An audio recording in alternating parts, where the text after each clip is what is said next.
Hello crafty friends, it's Jess from jesscrafts.com, and today I'm here to share a card made with Newton's Nook Designs for the Holiday Coffee Lovers blog hop.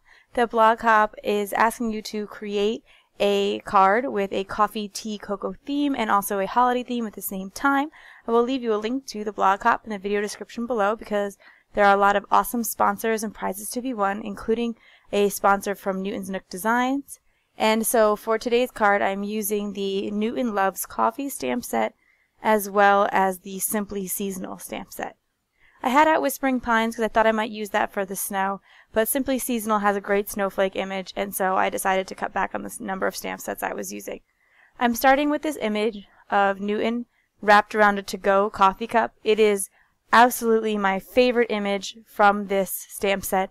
I've used it a number of times on a number of different cards, and I can share some of those other Newton's coffee cards in the video description below in case you're interested in checking those out as well.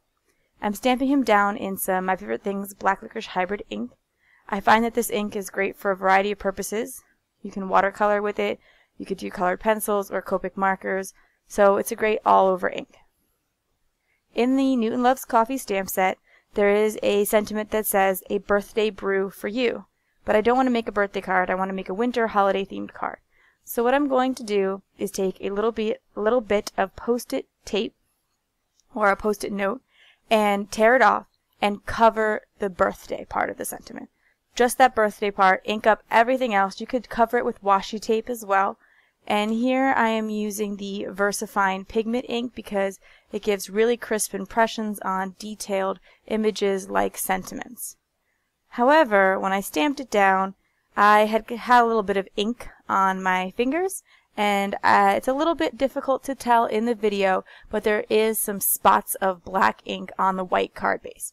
This is a clean and simple card where I am stamping directly onto my A2 size card base, and so these ink smudges just won't do. It won't work with this clean and simple card, and so I want to take them off.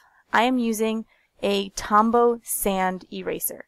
I found this at my local scrapbook store, but I believe that it's available online as well, and it's an amazing tool because it will pull up pigment ink. It basically sands down your paper, so it's a little bit noticeable in the sense that there's a little bit of roughness on the paper, but it's pretty smooth, it gets it back to white, and you can buff it out with an eraser. Now, I want to change the sentiment. Instead of just saying a brew just for you, I want it to say a winter brew just for you. The Simply Seasonal stamp set includes a lot of just single words. Winter, summer, Mother's Day, Father's Day, Christmas, holidays, and so you can combine that with the happy. But it also means that you can customize sentiments really easily. And so I'll be able to customize this sentiment for any of the coffee lovers blog hops throughout the year. Once I have my sentiment finished, I'm going to cover Newton with some masking tape.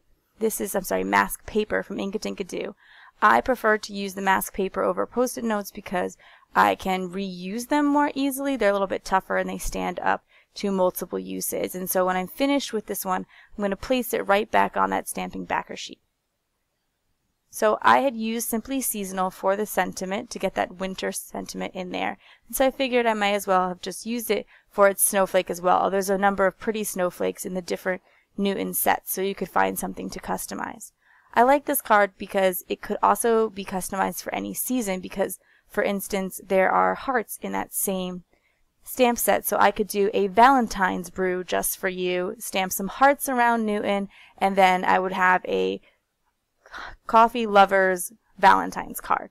And you can do that with the flowers and the Easter sentiment or anything you want. So any of those coffee lovers in your life or cocoa tea, you want to just give a little coffee gift card, you can customize the sentiment the same way. Here I'm just using two colors of blue ink from Hero Arts. These are shadow inks. It doesn't really matter what inks you use. I've stamped these with distress inks and it turned out beautifully as well. So whatever two colored inks inspire you, it'd be perfect. And that's again why you can customize it for any season, any holiday, and you can continuously reuse that mask. And you see here that I just put it on that backer sheet. Once I have my whole card, I'm just ready to color in Newton. I could choose to color him with Copic markers, but on a one-layer card like this, the Copic markers are going to bleed right through. What you could do is cover it, or use a really thick cardstock, and sometimes then it doesn't bleed through. However, what works excellent for these flat one-layer cards, in my opinion, is the Prismacolor pencils or any colored pencils. Recently, I purchased the Prisma pencils because I got them at a great price at AC Moore on Black Friday. I think it was like $26 for a 48 pack, so it was a pretty good deal. And I've been having a lot of fun using them, but I also have the Spectrum Noirs, which work great, and I hope to do a comparison of the two of them soon. When I'm coloring with the Prismacolor pencils, I'm not an expert yet. They are pretty new to me. However, what I've generally been doing is laying on my lightest color, then going over it with my darker color to create the shadow areas, coming back in with my light color to blend, and also using the Artist Loft colored pencil blender from Michaels. It works similar to the way that Gamsol blends colored pencils. However, you don't have to continuously dip the nib in some Gamsol, and you don't have to have multiple of the paper tortillas. I'm sorry, I don't know what they're called. They're paper blending stumps that you need to use with the Gamsol. And so you can just have one pen, and you see that I have a little post-it note off there to the side so that I can scribble off the blender pen in between colors. Now, the two particular colors that I chose from the 48 set, because I wanted to make an orange Newton, I like the way that the orange Newton pops against the blue snowflakes. However, it was a little yellowy, he was a little too close to like Kraft macaroni and cheese. And I don't quite envision Kraft macaroni and cheese as the color of a cat. They're a little bit more subdued than that. So what I did was took a light brown, and I just did an all over color. You can blend colored pencils with a white colored pencil to sort of dull down and make the colors a little bit more pastel, but you can also blend colored pencils with basically toned down versions of a shade. So you can blend two darker greens with a light green. And so that's essentially what I did there. I blended the two yellowy oranges with a slightly orange, very light brown. And so you can experiment with those sorts of things. For the coffee cup, I want to create that effect of it being rounded. I've talked about this a number of times, and the easiest way to do that is to put dark shadows on the outside and leave the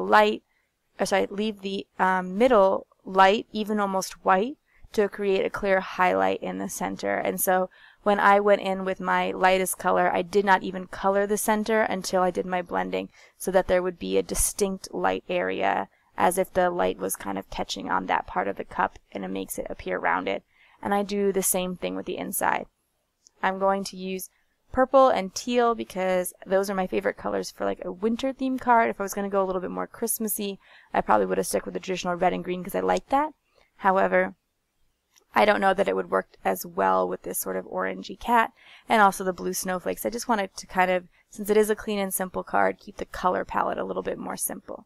And so you see as I'm coloring the center there that when I laid down the light color of blue, I left that middle blank, and that helps it to be a lighter color, because the more you go over the color pencils, the darker they get, just like with Copic markers. And I have sped this up quite a bit. I do find that coloring with color pencils can take a while, but it does create a pretty effect in the end. So once he's all colored, that is it for my card today. If you like this video, please give it a thumbs up. If you're interested in more crafting tutorials, especially including Newton's Nook Designs, please be sure to subscribe to my channel as I share videos with them each month. And be sure also to check out the Holiday Coffee Lovers blog hop in the video description below so you can join in and enter for your chance to win. Thanks for watching. Bye.